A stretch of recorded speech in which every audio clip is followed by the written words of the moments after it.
Not this one.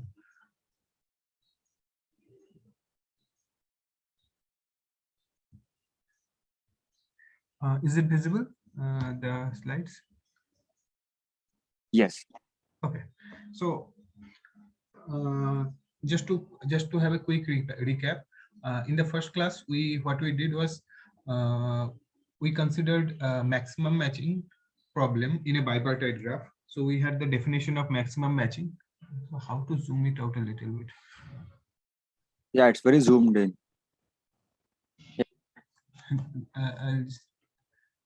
Okay, so I think it's better, right? Is it better?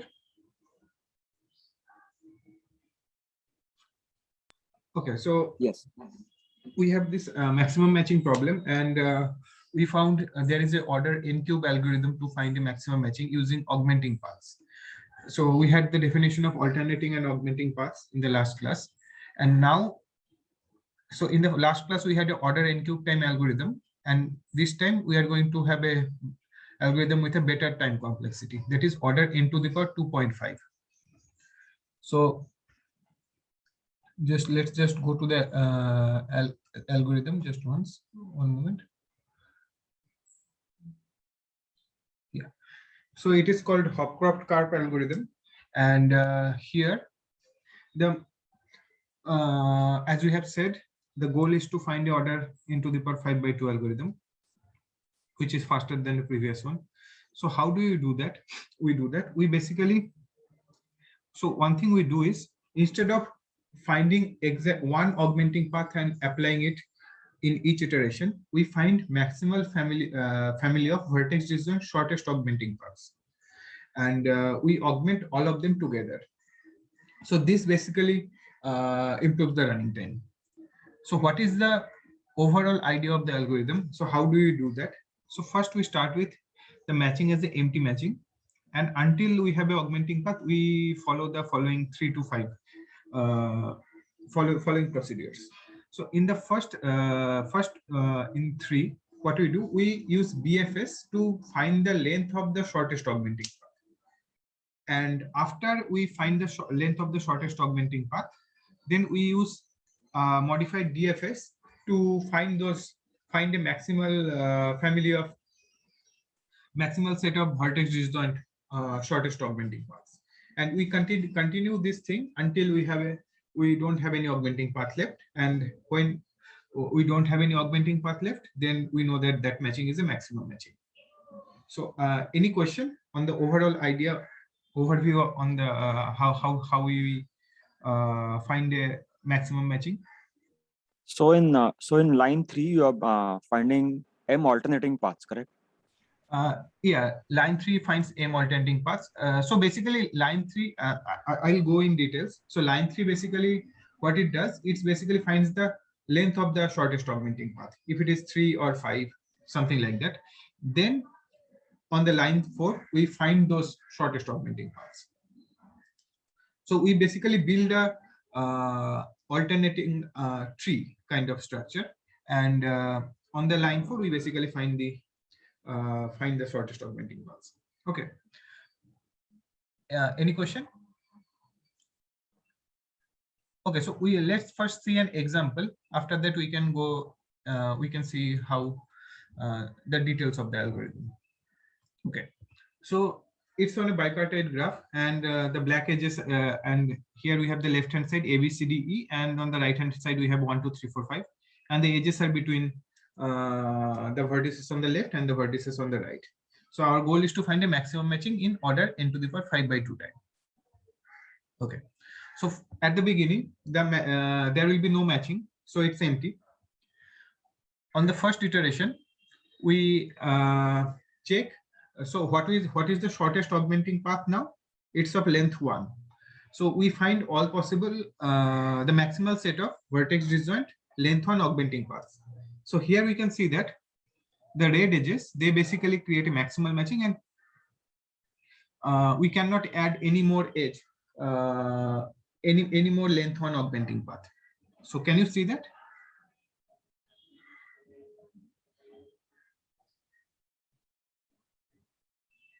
Can you see we cannot add any more length one augmenting path except the red edges.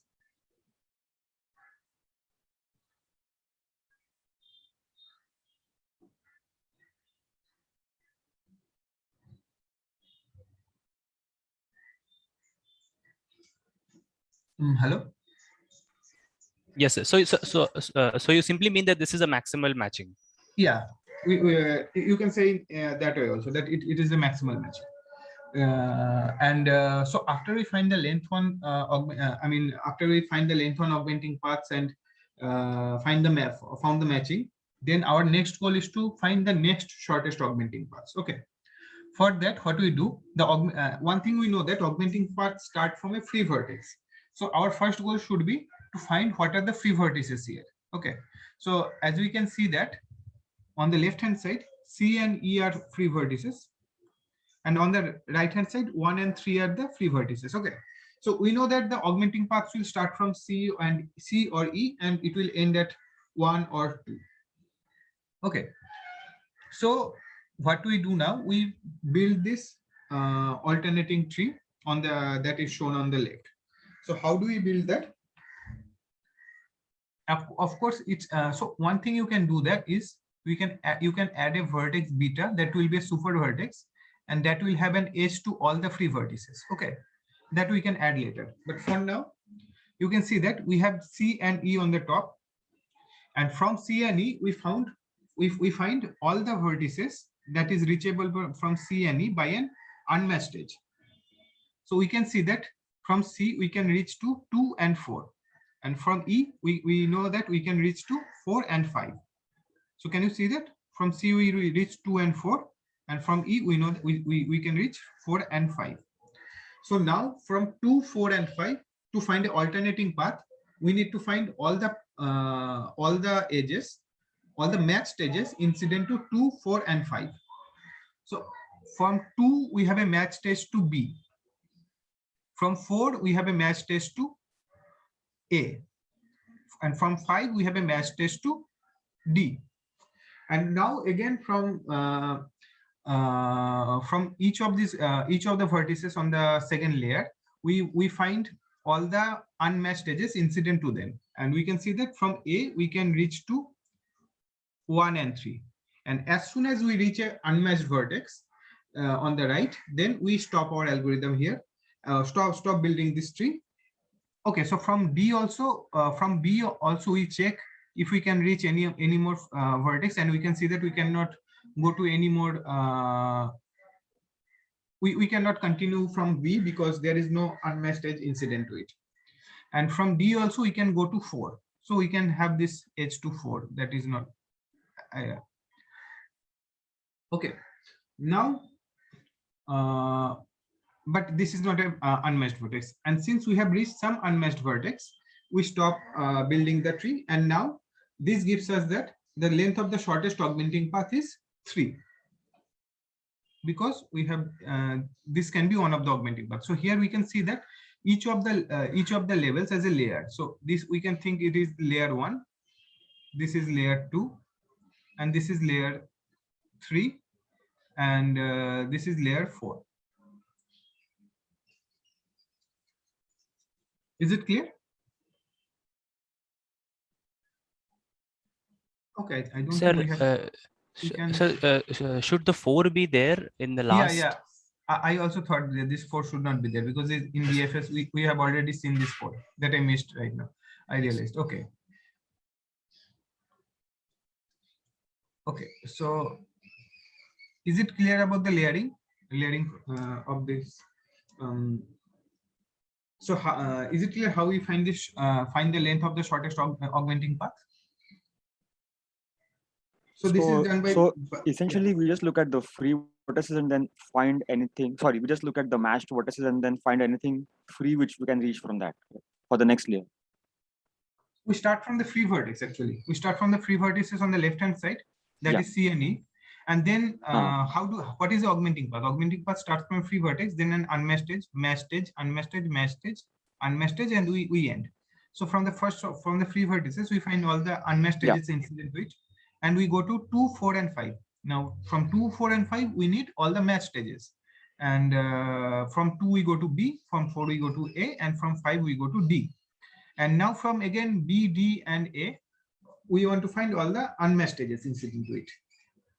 And we see that from A we can go to 1 and 3, and from B we cannot go anywhere, and from D we go to a vertex that is already been discovered by BFS. Yes, thanks. Okay, that makes sense. Sir, and in this one, we only want length 3 augmenting paths and not longer augmenting paths. No, because our goal is to find the maximal set of shortest augmenting paths. So when Okay. we see that there is a length 3 augmenting path, so the maximal set cannot contain a augmenting path of length 5. The shortest is the criteria. So all the augmenting paths in that maximal set will have the same size. That is the shortest length. Okay. Okay, thank you. So after we find this, now we have to do a DFS on the same structure that we have created right now. Okay. So what we do here, we start from any free vertex on the kth.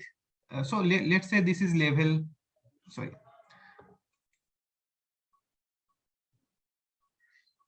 Level 4. Okay.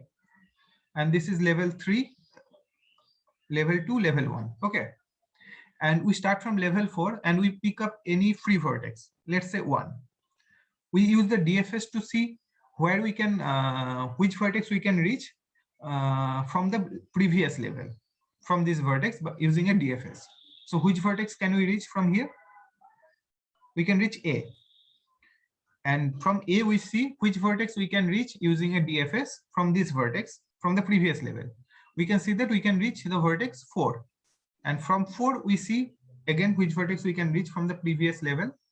And we can see that we can reach either C or E. So let's say we go to E.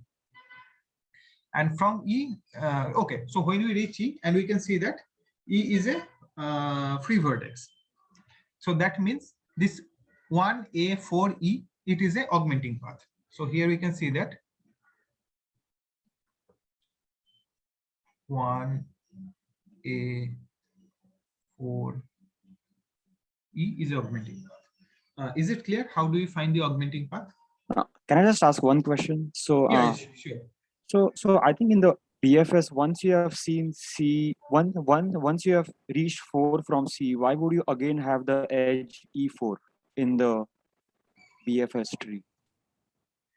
Right? Shouldn't only one of. That is also true. Yeah, sorry, I think yeah, you are right. You are right. So, okay, so if we ignore that, yeah, thank you. Yeah, because we are using BFS, so I think I miswrote it. Thank you for the correction. So it will be C, right?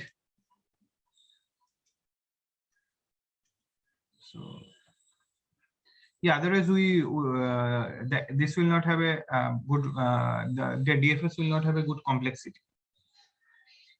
Okay. Yeah, so it will be 1A4C, right?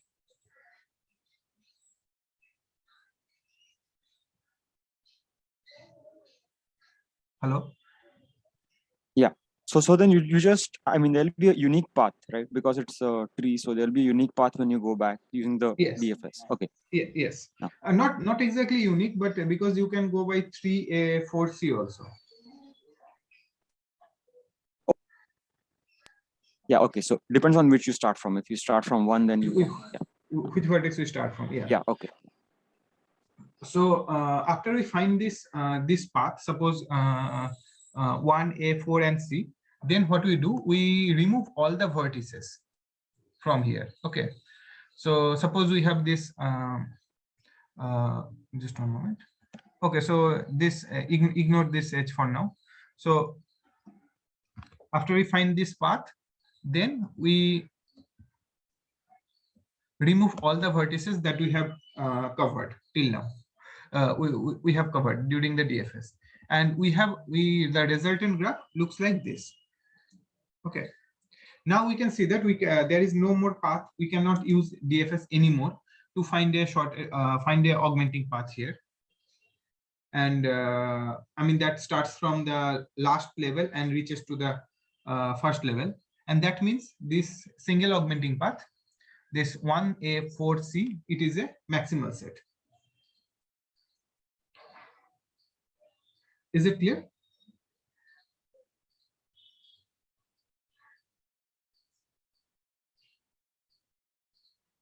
Yes.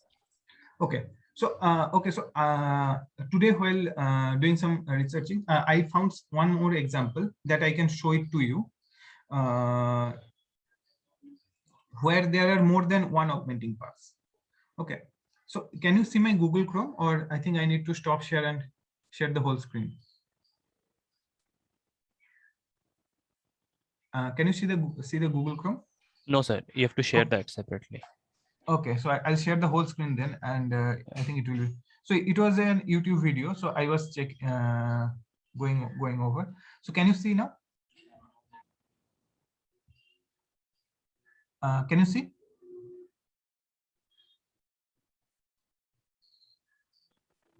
Yes.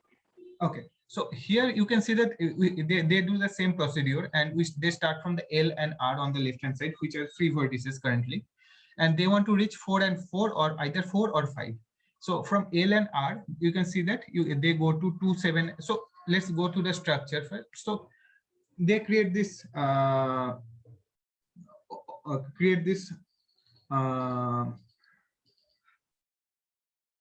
create this tree by using this BFS algorithm. Now, when they start, you can see that they can start from 4, right? And from 4, can you tell me from 4 where they can go and what will be the augmenting path? Anyone?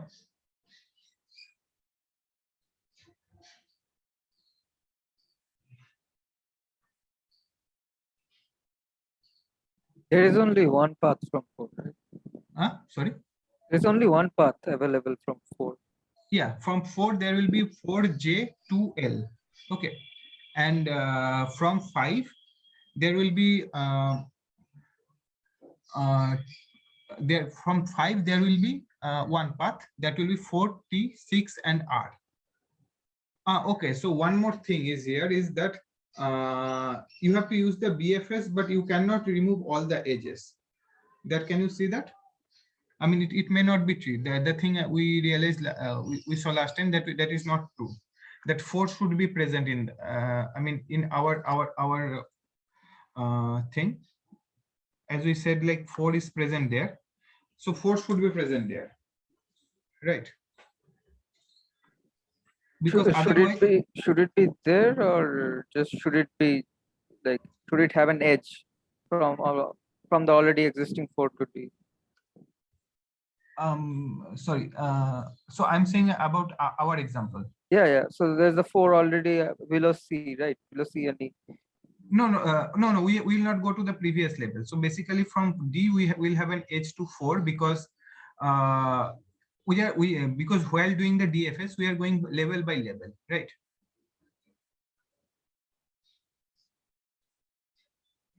Yeah, but Here don't we also, construct it at first by BFS, like in the beginning? Don't we construct the yes, structure by BFS? yeah, we construct the structure by BFS. I mean, sort of BFS, a different kind of like. Yeah, I mean, it's not exactly the BFS, but Yeah. each time you find all the because you want to find all possible paths. Here you can see that 6 is present in the first iteration, first level, and 6 is also present in the third level. Okay, so you what you do is like from each so because you want to find all possible augmenting paths, vertex distribution shortest, you start from a free vertex and you check all possible unmatched edges incident to it, and then on the next level you find all the matched edge incident to it, and on the next level you find all the unmatched edges incident to it, but you don't go through to any edge more than once. Can you see that? You don't use any edge more than once.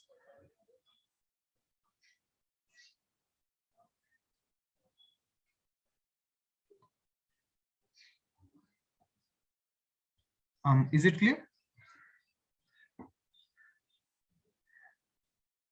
So you have the vertex 6 present here 2 times, but you are not using the edges incident to 6. I mean, any edge incident to 6 more than once.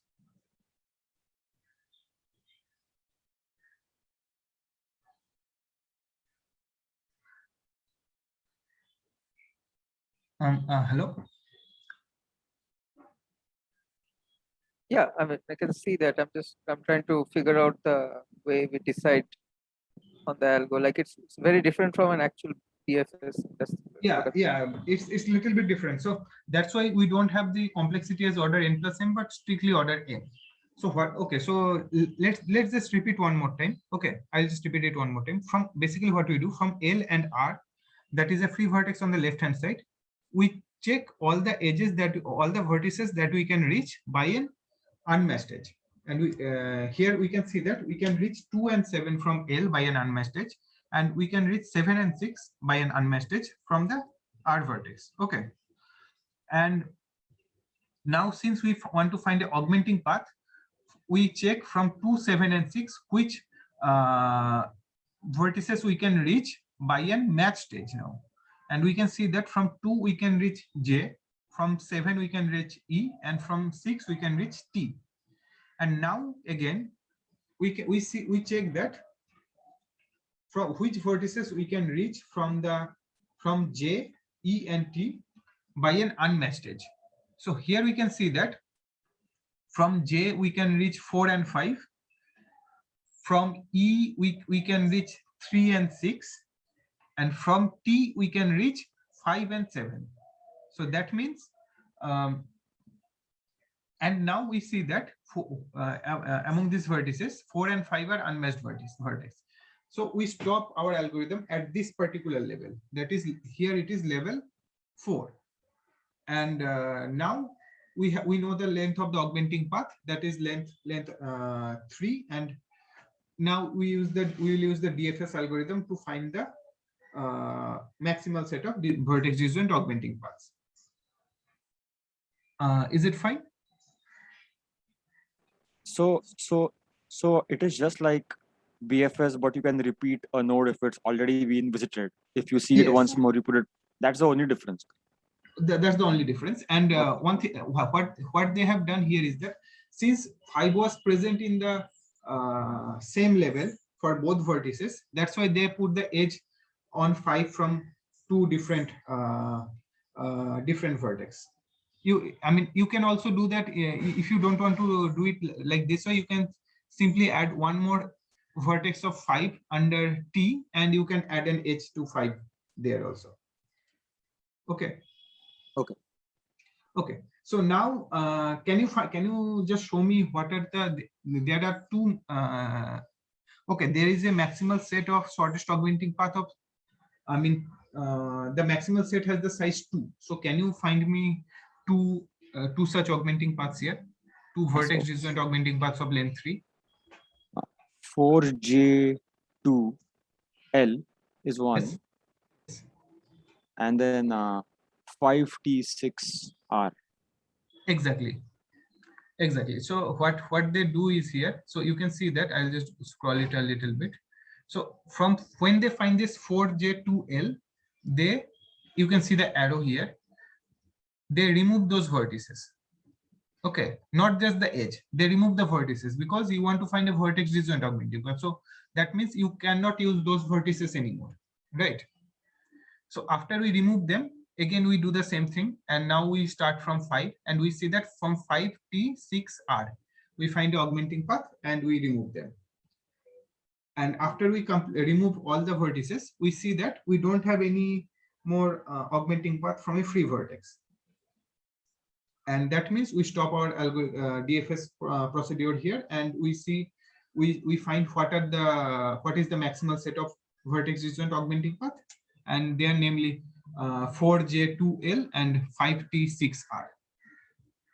And then we augment these two. I mean, we apply we augment these 2 paths together to find the updated matching. All right. Yeah. So could you roll back the video a little bit? So Yeah. here. Here. Yeah, so suppose instead of picking the 4, we had started with the 5 and Yeah. had gone up the 5J2L, Yes. then we wouldn't get a maximal, right? Like how would we know in advance? If we Because take then the 5, the 4 wouldn't get to have a path. yes. So if we take 5J2L, then also it is a maximal set. What is the definition of a maximal set? We cannot add any more augmenting path to it. Oh, okay. So we are not looking for the maximum. Maximum. Okay, fine. So we are just looking for the maximal set. And okay, that's a good observation, that if we take 5J2L, then the maximal set will have the size 1, not 2. Okay. And then we'll apply only that augmenting path, that 5J2L, and we will stop. Okay. So that is the so I'll send you the video also. And so is the algorithm clear? I mean, how it is working? Or do you have any more questions about this algorithm?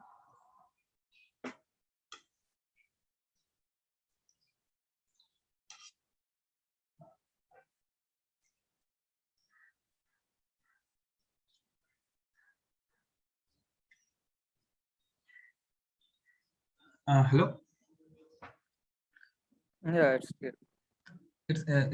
So you can go over it one more time, and if you have any more doubt about this algorithm, then you can write me, or we can discuss your doubts on the next class also.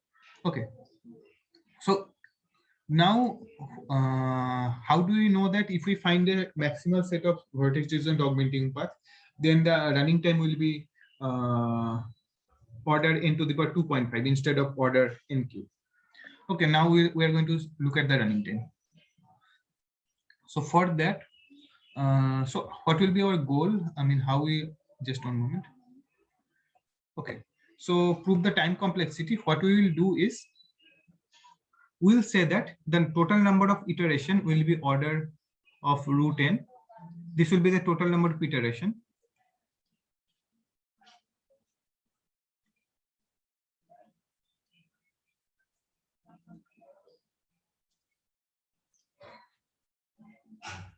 And order m is the per iteration.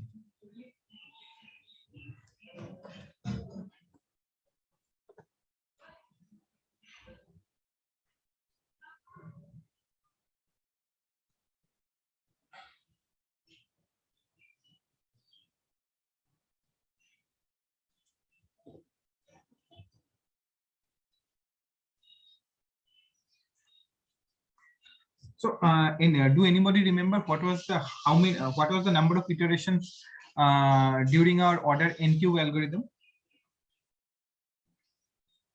What was the maximum number of iteration?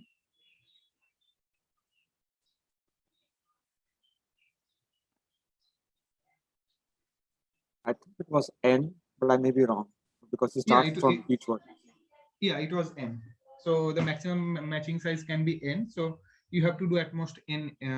You have to find n augmenting paths. So in each iteration, so you might in the worst case you will have n iteration. Okay. So now the important thing is, we have to here we have only order root n iteration. Okay, in the worst case. That is the interesting thing. So how do we prove that? To prove that, we have to see some lemmas, some technical lemmas. Okay. So I'll go one by these lemmas one by one, and please stop me at any time or ask me question if you have any doubt. Okay. And you can also try to help me solve these lemmas. So I'll just find a new page. Just one moment. Okay, so I can write it here.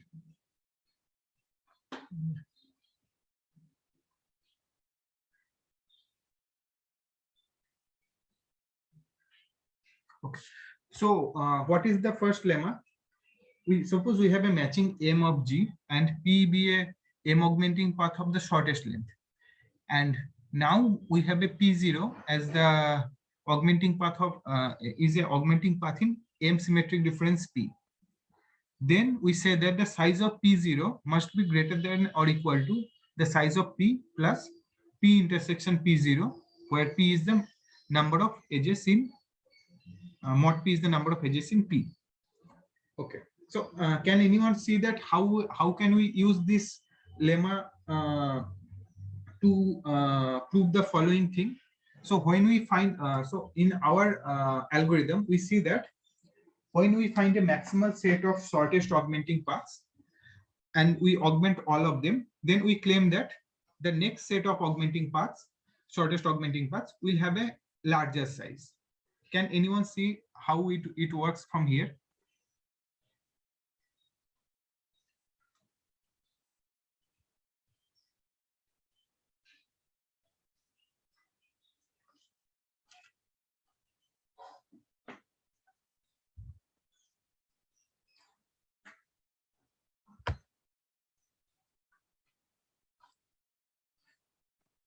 Okay, so let's say that we have a maximal set of highest augmenting paths, maximal set of shortest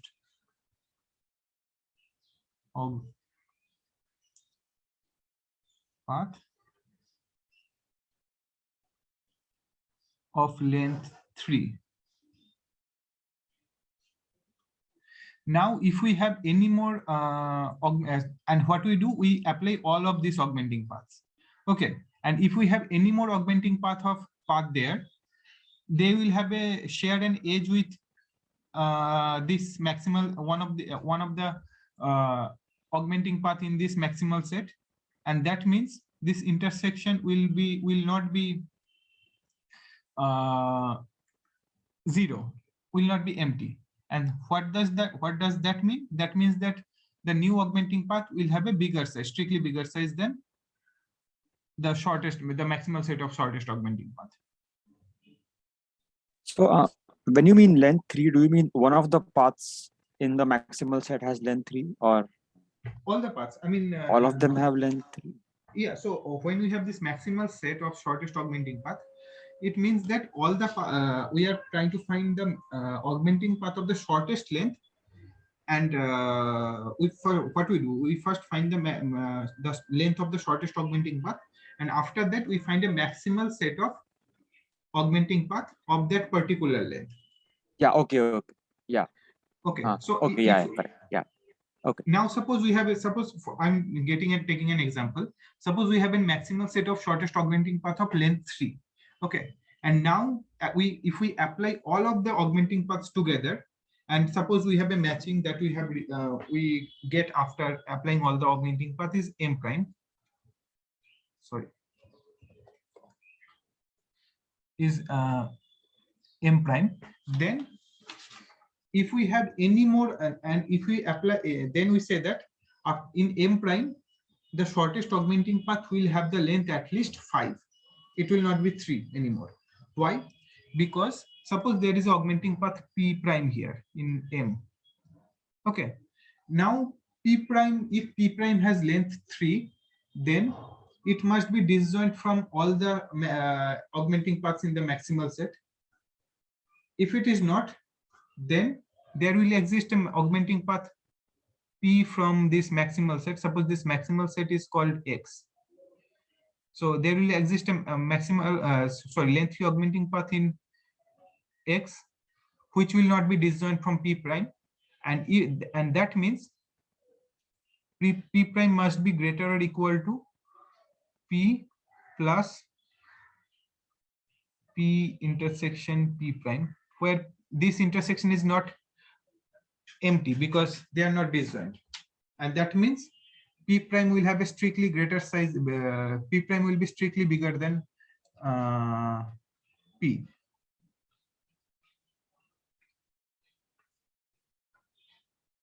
Strictly bigger than p.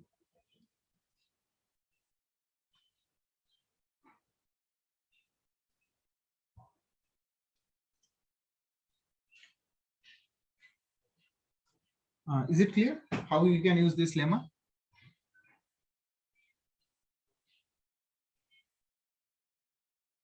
Or do you have any question?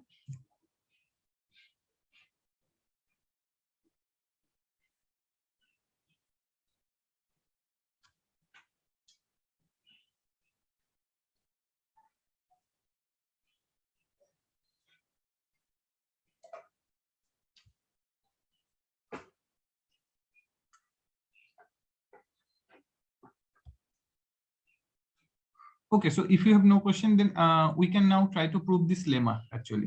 Okay, the lemma that we have used. Okay.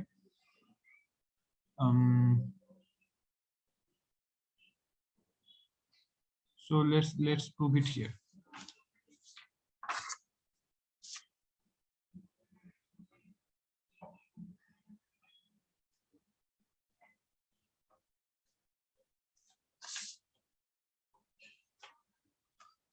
So what does this lemma say?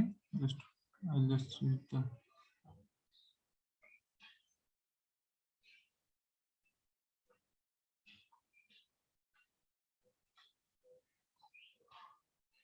Okay.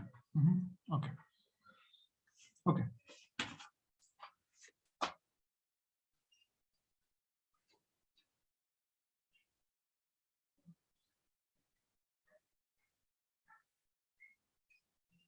Suppose n be a matching, that is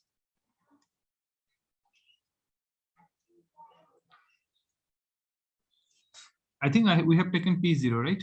In the lemma, in the statement of the lemma, the bigger augmenting path. Just P0, yeah. So suppose let's take n as n equal to m symmetric difference P, symmetric difference P0.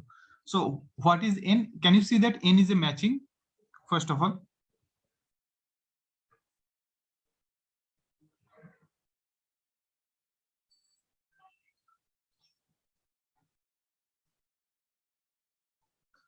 Hi. Can you see that n is a matching?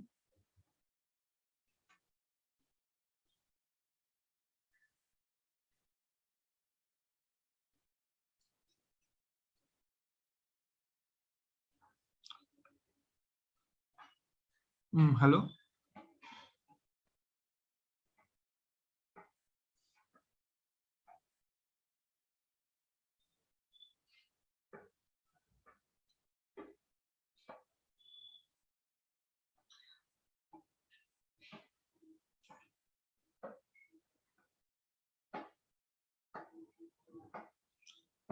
Hello.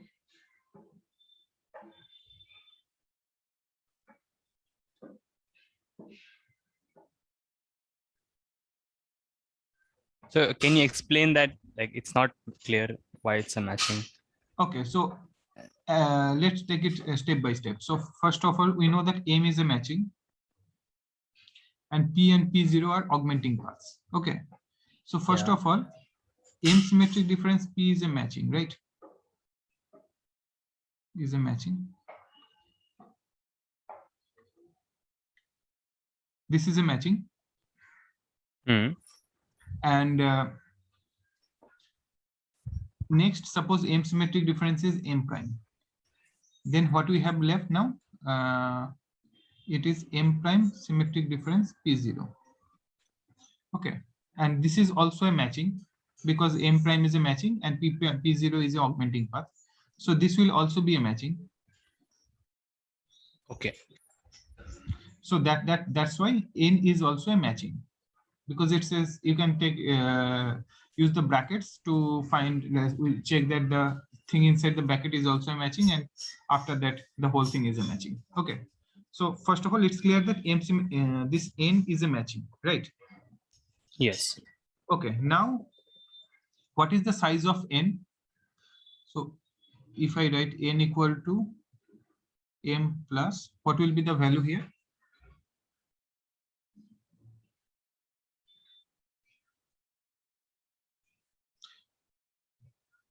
Will it be 2? Because we have 2 augmenting paths and each of the augmenting path increase the size of the matching by 1. So N will be M plus 2. And so what does this mean? That there will exist two if we take the symmetric difference of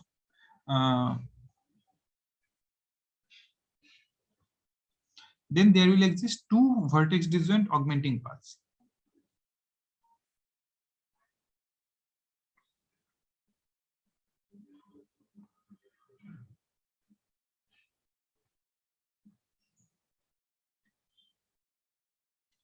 Right? Vertex disjoint M augmenting path.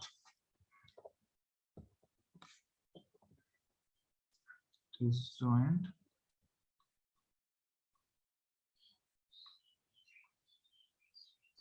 Sorry, my connection went. I just have a quick question. So Yeah, yeah. P0 is an augmenting path in M symmetric difference P, correct? Yes. Okay. So what was the yeah? So let's go over it quickly. So what was the question? P was the shortest M augmenting path, and P0 maybe P0 is an augmenting path in M symmetric difference P. Then the size of P0 must be greater or equal to. So let's just write the statement of the question on the top. So our sorry.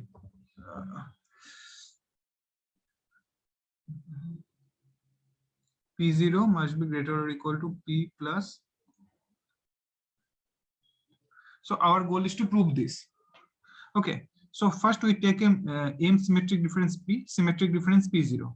And that means N is a, and we have shown that N is also a matching. If M is a matching, then N is also a matching. And the size of the matching of N must be equal to 2 bigger than M, because first we apply an augmenting path and we get a matching of size M plus 1, and then we apply another augmenting path and we get a matching of size M plus 2. Now, if we take the symmetric difference M symmetric difference N, then there will exist 2 vertex disjoint M augmenting paths. Okay. And let's say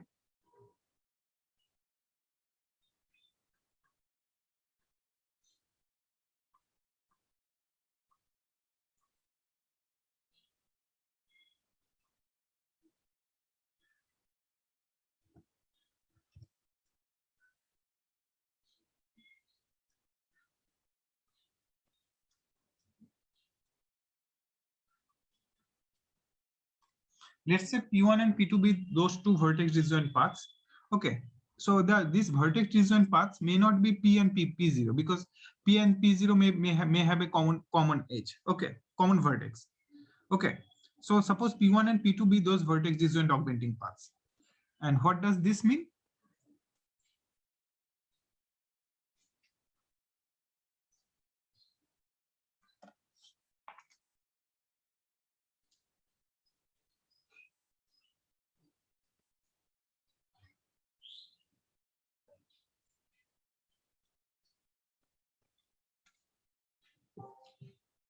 Can you see that?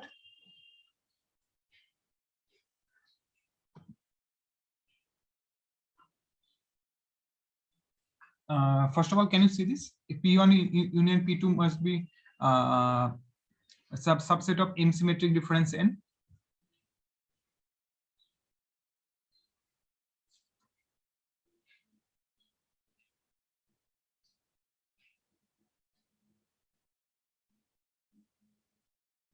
This is coming straight from this lemma 15, that where it says that the symmetry.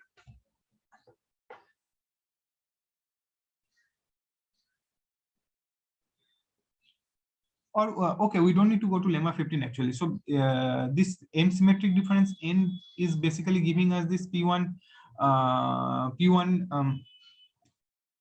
P1 these 2 vertex disjoint paths P1 and P2. That means these 2 paths must be subset of this M symmetric difference N, and that means the union is also a subset of this M symmetric difference N.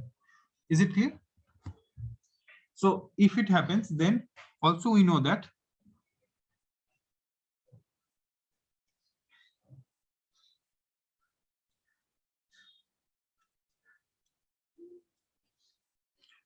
so why it is true? Because of this expression. So because of associativity. So if we from here, from this particular this one, if we come here, so what we had, N equal to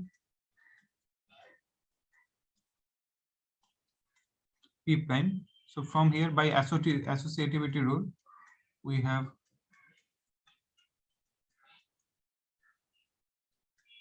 now if we take M symmetric difference M on the both side, then this will get cancelled, and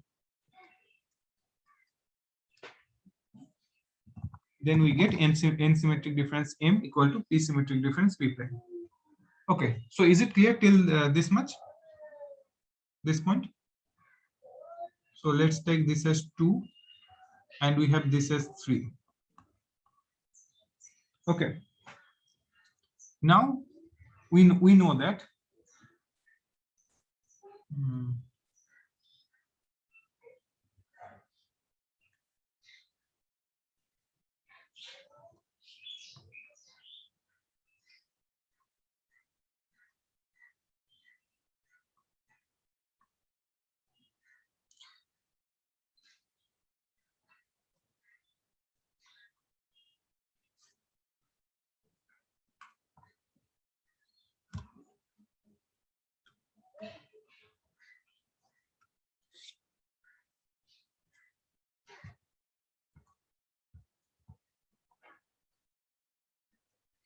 Sorry, can you just go one slide up? I'm not sure what P prime is. I know what P0 is, but sorry.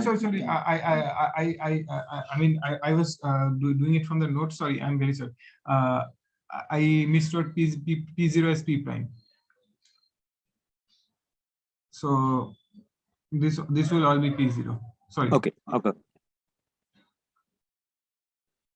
I did P prime when I was writing it and then writing the notes, and now I did it P0, and that made the confusion. Okay. So I'll explain it after I write it down. Okay. I think it will be better. P0 minus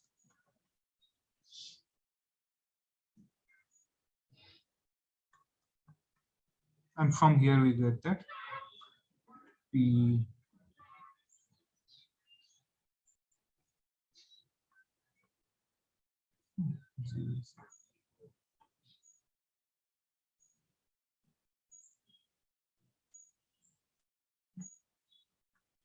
okay, good. Okay, so let's start the proof. So first of all, I'll just explain it one more time. First, we have the matching N, which is a M symmetric difference P, symmetric difference P0. So the size of the matching N is 2 bigger than the size of the matching of M. Okay, so now if we take the M symmetric difference N, that will give us 2 vertex disjoint M augmenting paths. Okay, and these two M augmenting in the same 2 augmenting paths, we say it as P1 and P2. Okay, and clearly P1 both P1 and P2 are subset of M symmetric difference N, and that means their union is also a subset of M symmetric difference N. And next we prove that M symmetric difference N is basically equal to P symmetric difference P0, where P and P0 were our first two augmenting paths. So how do we compute that? We use the associativity rule of symmetric difference to change the brackets, and after that, if we apply if we add symmetric difference M on both sides, then we see that we get our result. So now we have 2 and 3. So from 2 and 3, we can from 2 we know that P1 union P2 is a subset of M symmetric difference N, whereas P symmetric difference P0 is a equal to N symmetric difference N. That means the size of P symmetric difference P0 must be greater or equal to P1 plus P2, because P1 and both, since P1 and P2 are disjoint, so P1 plus P2, the size of P1 plus P2 must be equal to size of P1 plus size of P2. So the greater than equal to sign, that's why it holds there. And now we know that P is the smallest augmenting path, M augmenting path. That means we can replace P1 and P2 with P, because P1 is bigger, P1 is also bigger than P, and P2 is also bigger or equal to P. So that's why we replace P1 and P2 with P. And after we replace that, and if we do some calculation, if we break P symmetric difference P0, then we get our result. Is it clear, or any questions here?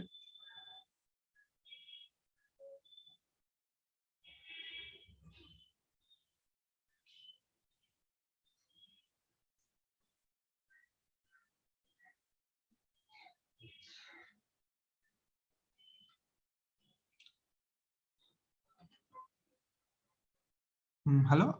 Any question in this lemma? P was the shortest augmenting path in which matching? Is it M. So one so, thing. P was the shortest augmenting path in M, right? Yes. Big P. Yes. Okay. Yeah. And one thing, can you see that? Yeah. Okay. when And you- T1 and P2 are also M augmenting paths. Yeah. So it's the short. Okay. And can you see why P1 and P2 are both M augmenting paths?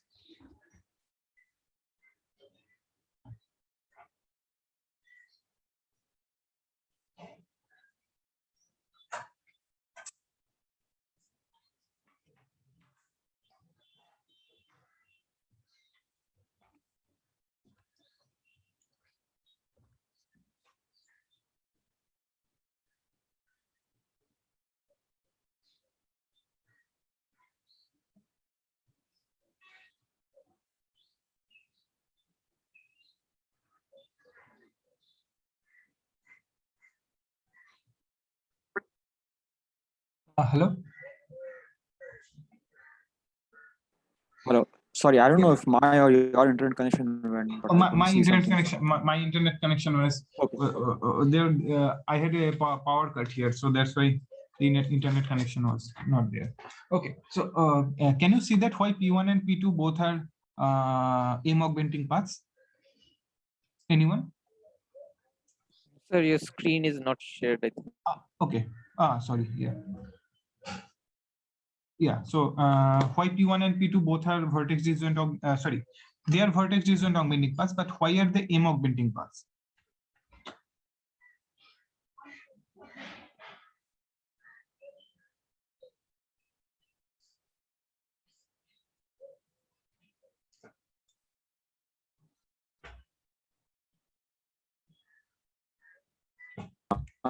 Because we showed, so from the notes, what we are saying that the lemma or corollary 15, Yeah. So it says that if you have two matching and if it is the difference, then you have as like the difference two here. So you have two vertex disjoint.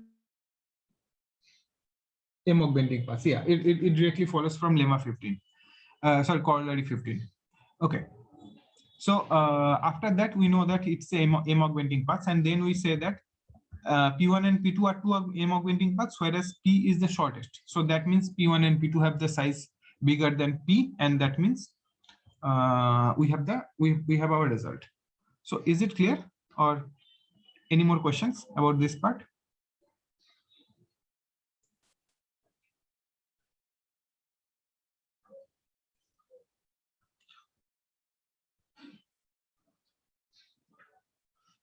Okay. Is my audio breaking, or is the audio fine from my side?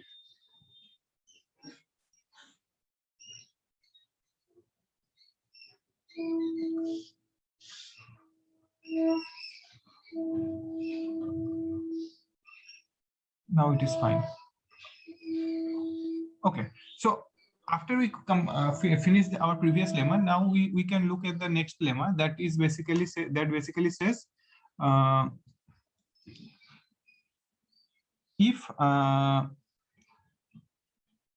be the set of vertex disjoint maximal family of vertex disjoint shortest M augmenting paths of length L1, then and L2 be the shortest augmenting path in M symmetric difference F, then L2 must have the size at least 2 bigger than L1. Okay. So this is basically directly following from the previous lemma, and so the outline is basically like I explained just before the previous lemma. So can anyone tell me how it works now? Why it will be true? Anyone can try. Otherwise, I'll try to solve it. I'll solve it for you.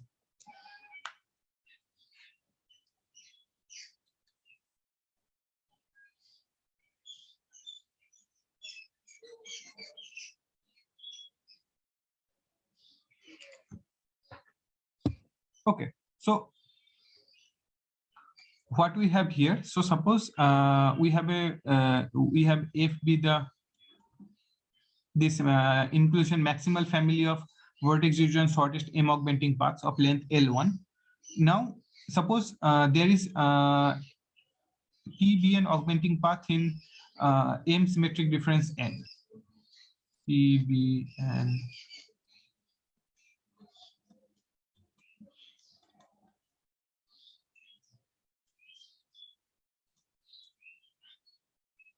now what can we say about P? So if P has the size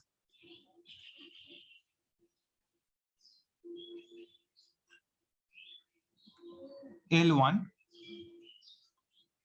can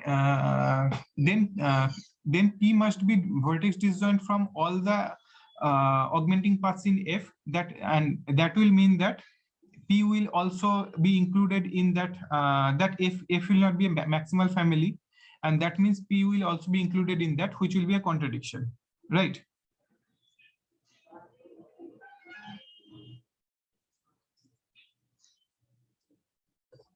Hello.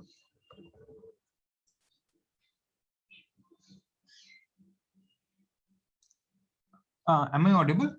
Sorry.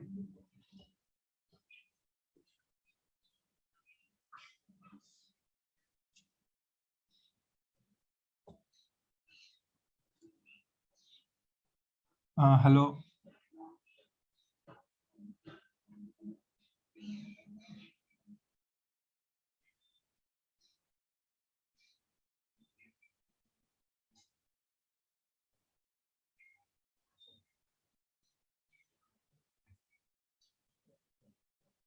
Hello.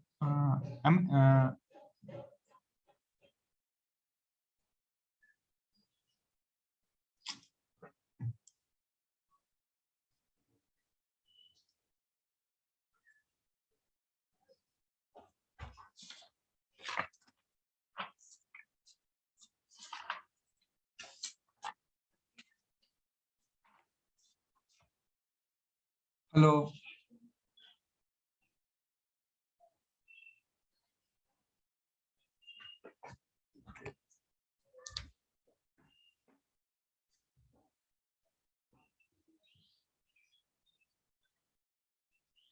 Okay. I think they got disconnected or.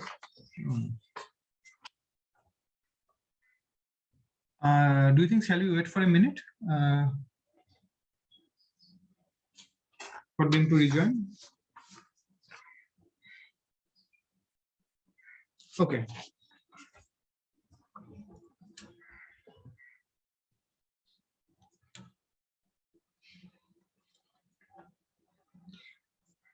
Okay. So suppose if be a inclusion maximal family of vertex disjoint shortest M augmenting paths of length L1, and L2 be the shortest M augmenting path in M symmetric difference N, then we prove that L2 must be greater or equal to L1 plus 2.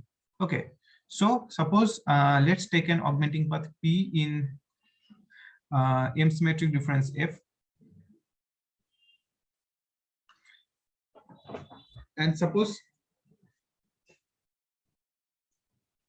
P is disjoint from, so we will have two cases. The case one is P is disjoint from is vertex disjoint from all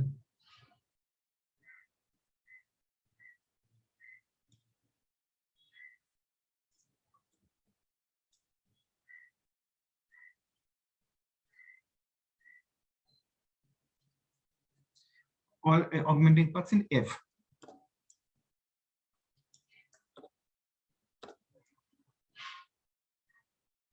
Okay, if it happens, then P will also be included in the set F, and that means P is F will not be a maximal family, and that means we will have a contradiction. That means P cannot be disjoint from all the augmenting paths in F. So that so here we will have a contradiction. So we have the case 2, that P is not a maximal family of sorry, P is not disjoint from all the augmenting paths in F.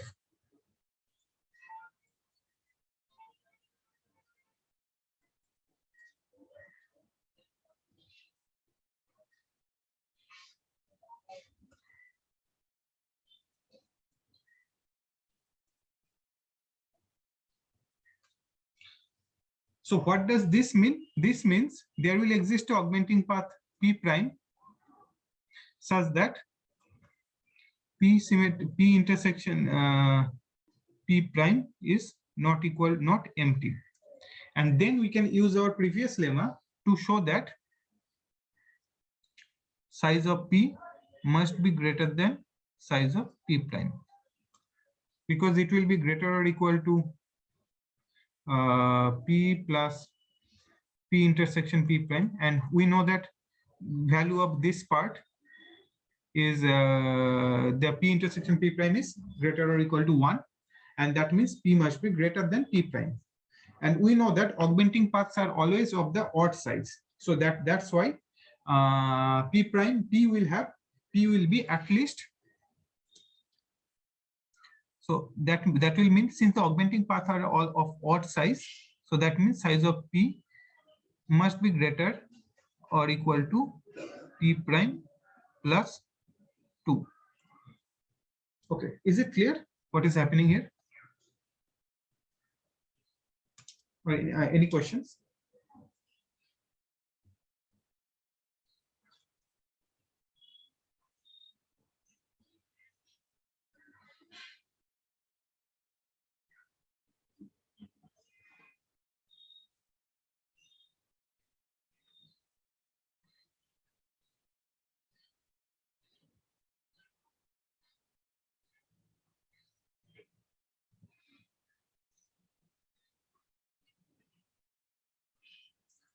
Hello, any question here?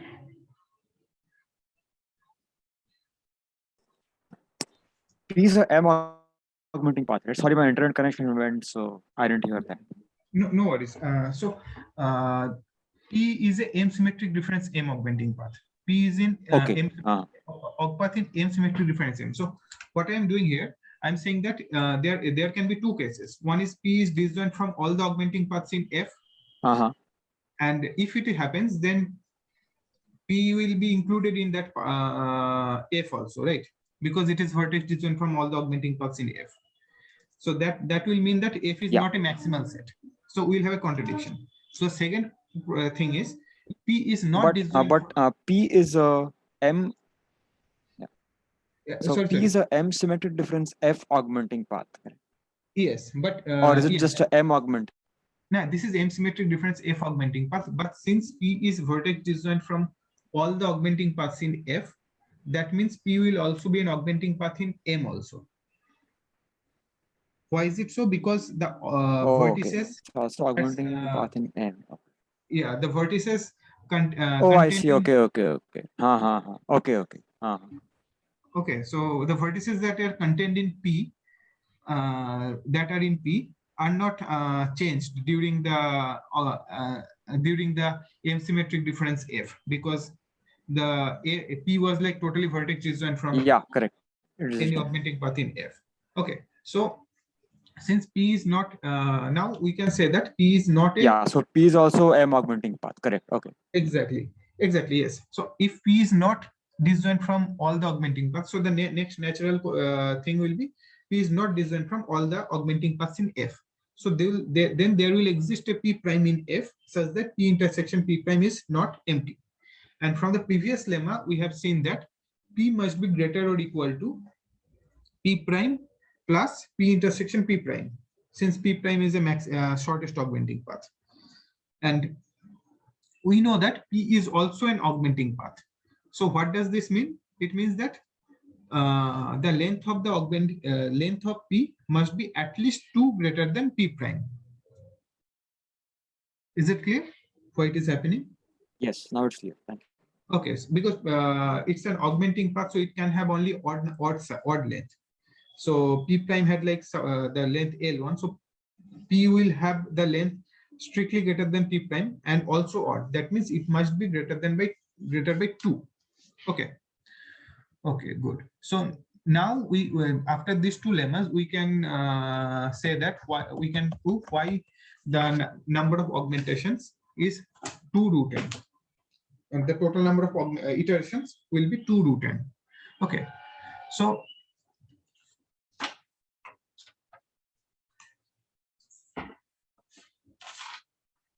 suppose M star is a maximum matching,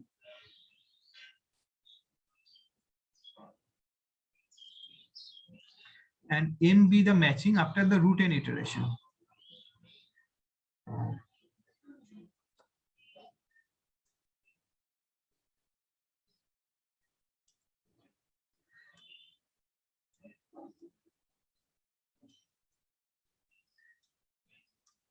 Okay. Now, what can we say about the length of the shortest augmenting path in M? So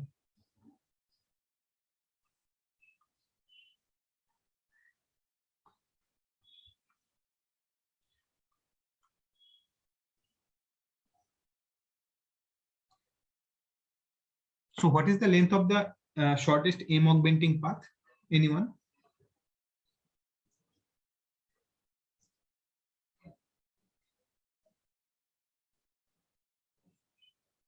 Okay, since we have done root n iteration, will it not be? So on the first iteration, the length of the shortest augmenting path will be at least 1. So on the second one, it will be at least 3. And on the third one, it will be at least 5. So in this way, the shortest augmenting path after the root nth iteration will be at least 2 root n by 2 root n minus 1. And which we can say that it is greater or equal to root n, to simplify it. Okay. And we had one corollary before that said that, so I'll just go to that corollary to show it. If you remember this. Okay, so you remember this corollary. So if M star was a maximum matching and M be any other matching, but if M is not maximum, then the shortest augmenting path has length at most this. So basically this is the upper bound on the shortest augmenting path. Okay. So do you remember this corollary?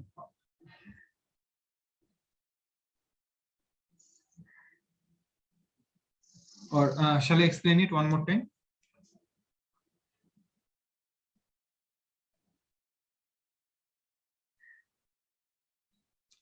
I think he got disconnected. So just wait for a minute.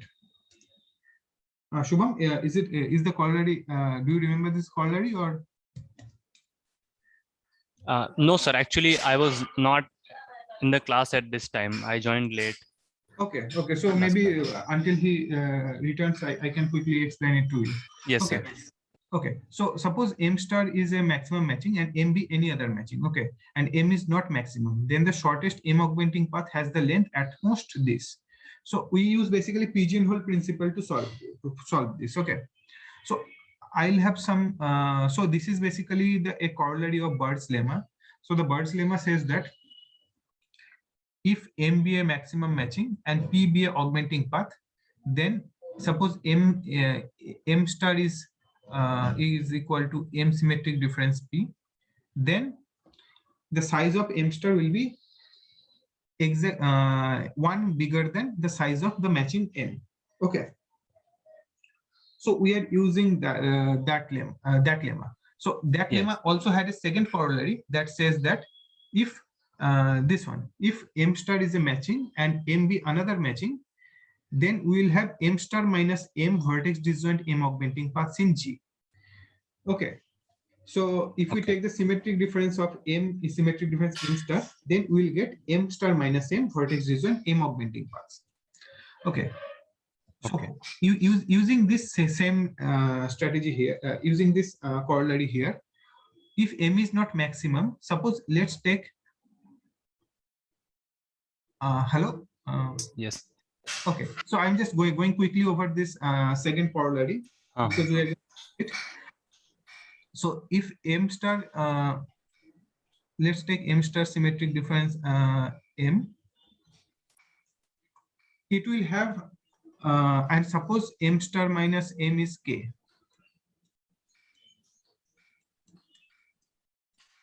Is equal to K. Then it will have K vertex disjoint augmenting paths, right? K Yes. Is joint of path. Okay. Now the total number of vertices is this mod v, right? Hmm.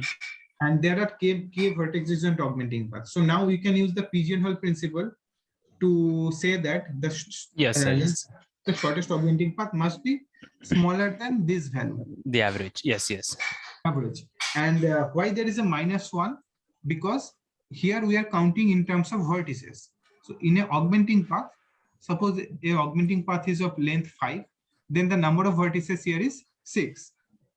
So since the number of vertices in the augmenting path, the shortest augmenting path is must be smaller or equal to mod v divided by mod m star minus mod m.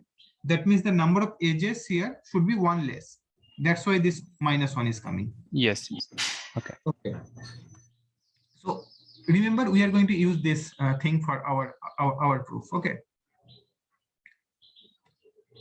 Just one moment. Yeah. So here what we have, the length of the just one moment. Tejas, did you catch this till this part? The length of the path must be greater or equal to √n. So did you catch this part, or shall I repeat it?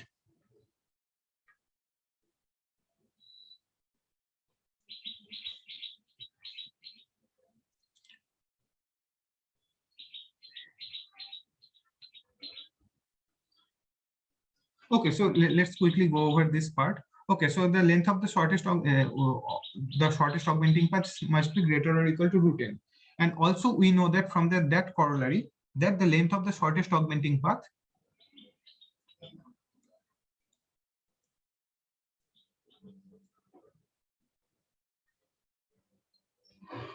must be less or equal to n divided by m star minus m.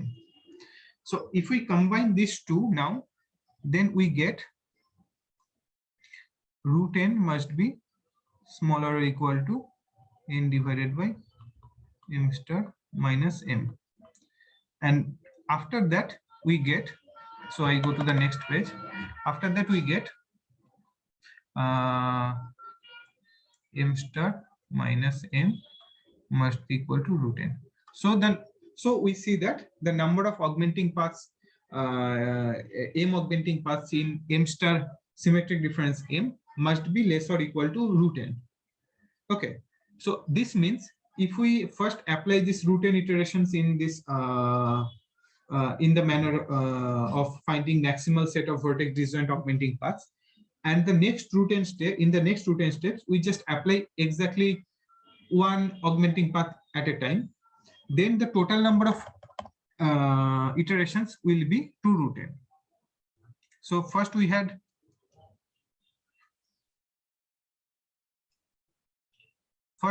like √n iteration, and now after we find this m, we apply one iteration at a time. We don't apply this complicated we don't use this complicated algorithm, but we apply one iteration at a time. Since there are at most the size of m star is at most √n time, the size of m star is at most √n plus the size of m. That means the total number of iterations must be √n plus √n, that will be 2 √n. Okay, is this clear?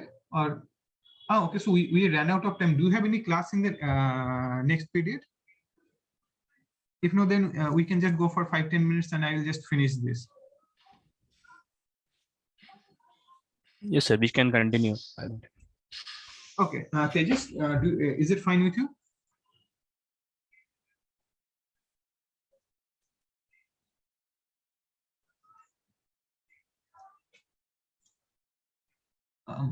Hello.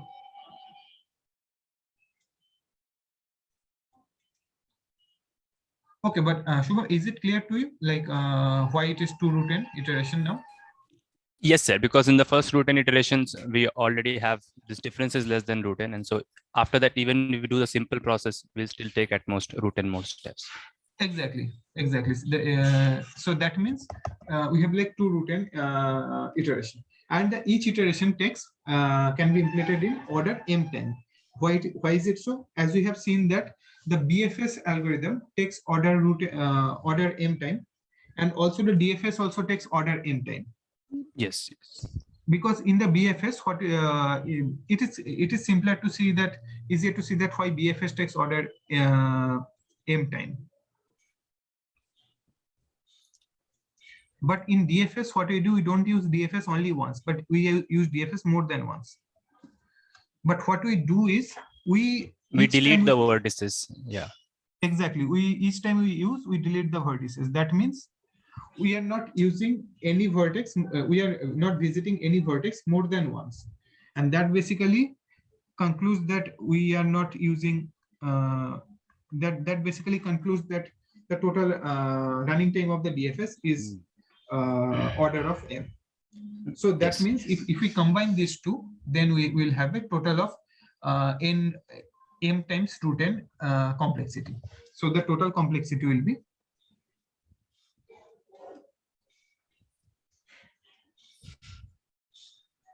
order of m times root n. Okay. Yes.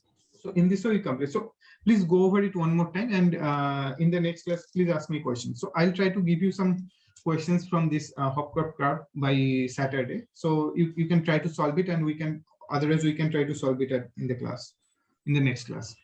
Okay, sir. So is there anything similar that works for general graphs? Like this is for bipartite graph. For general graph, it is this Edmonds Blossom shrinking algorithm. That is the best one that we know. Okay. And there we find because I think the problem will be to find this vertex region shortest augmenting path. That part we won't be able to do, because we don't know which vertex to start from, because here we know that we start from the free vertices of one side and we reach the free vertices of other side, but there we don't know which vertices to start from. Right. That's the one intuition, I think. Yeah. Okay. So can you, if it is fine, then can you please tell me that because I might need to change the timing again, because one student told me about if I can change it. So can you send me your calendar, like which day you have blocked? Which day you have classes? Yes, sir. So I'll write over mail. I can send. Okay. And I think Tejas is disconnected, or no, now I'm back. My net connection was going. Now it's back. So I will also email you my schedule. Okay. So do you have classes now? No, sir. Tejas? Now I have, it starts at 3 o'clock, my next class. Okay. So have you understood this, the last part of this this algorithm? Or if you no, my net was going, so I will look at the YouTube video which you post. Okay, or you can ask me now. We can just go for 10-15 minutes, and if it is fine with you. Yeah, I don't have anything now. Yeah. Okay, so till how much you have understood? You said that the length of the sorry, can you go? Yeah. Yeah, so I understood that the algorithm has at most 2 square root n iterations. Yeah, so you understood the whole part of it, why it is 2 root n iteration. Yeah, because at each step the length goes up by 2. Yeah. Because you add the vertex disjoint augmenting paths. Yes. And each time the length goes up by 2. Yeah, correct. Yeah, so that means the length of the shortest path must be bigger or equal to 2 root n minus 1, which is, for simplicity, we said it is bigger than root n, because 2 root n minus 1 is bigger than root n. Okay. Now, from the other way, we want to upper bound the length of the shortest augmenting path. Okay, m augmenting path. And how do you do that? From that corollary 16, we know that the shortest augmenting path must be smaller than n divided by m star minus n. Yes, correct. Okay. And if we compare these two, because we know that the shortest augmenting path must be bigger than this and also smaller than this. That means root n must be smaller or equal to n divided by m star minus n. Mhm. If we do that, then simplify that, then we know that m star minus n must be smaller or equal to root n. Yeah, correct. And now what can we say from here? We can say from here is that the number of m augmenting paths the number of times we have to augment from m to get m star is at most root n. So for the first root n steps, we use this complicated algorithm where we find the maximal set of vertex disjoint augmenting shortest augmenting paths. But for the next root n steps, we use the simple algorithm where we just find a augmenting path and augment it. Okay, we can do that. And how many times we have to do this? We have to do this for at most root n times. Okay, so the first root n times you do the where you do it simultaneously, Yeah. and then you do it. So what is the reason for that? Why can't you also do it for the next I mean, root n iterations with the? I mean, you can always do that. I mean, but it's for the. I mean, we are trying to so here what we are doing, we are trying to find the time complexity. So here we have seen that after the root n steps, the size of the matching, the length of the shortest augmenting path is way too big, like more than root n. And we found that our current matching is only root n times. I mean, the current matching is smaller than the maximum matching by at most size root n. Oh yes, So yes, correct. After the first root n steps. Yes. So we can simply use the simple algorithm. Yeah. Okay. Yeah. Yeah. This is just for the time complexity. Yeah. So if you want, you can apply that algorithm. I mean, the complex part after the root n steps also, and you will find the same. I mean, you will find the maximum matching at some time. Yeah. So this Okay. is for the time complexity. Okay. So if we apply this easier algorithm for the next step after we find m, then we just need at most root n iteration, and that means the total number of iteration is 2 root n. Yeah, 2 times 2. Okay, yeah. And 2 root n is basically ordered root n because 2 is constant. Yes. So that's why, I mean, yeah, that's why we are using the simpler version after the root n steps. Okay, so the next thing is that now we have to prove that each iteration is implemented in order m time.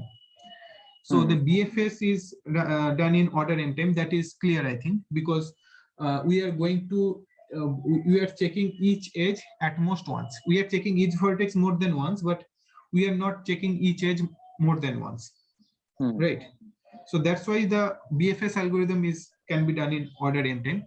Now, why the DFS can be done in order m time in each iteration? Because we are not doing exactly one DFS in each iteration. We may do the DFS more than once, right? Each time we do DFS, we either find a shortest augmenting path, or I mean, we stop at some point. I mean, while starting the DFS from a free vertex, we may not reach a free vertex on the level 1. So we have this problem, but still we get a order m. We can do the whole thing in order m time. Why? Because each time we do a DFS, the vertices that we visit, we delete them from the graph, right?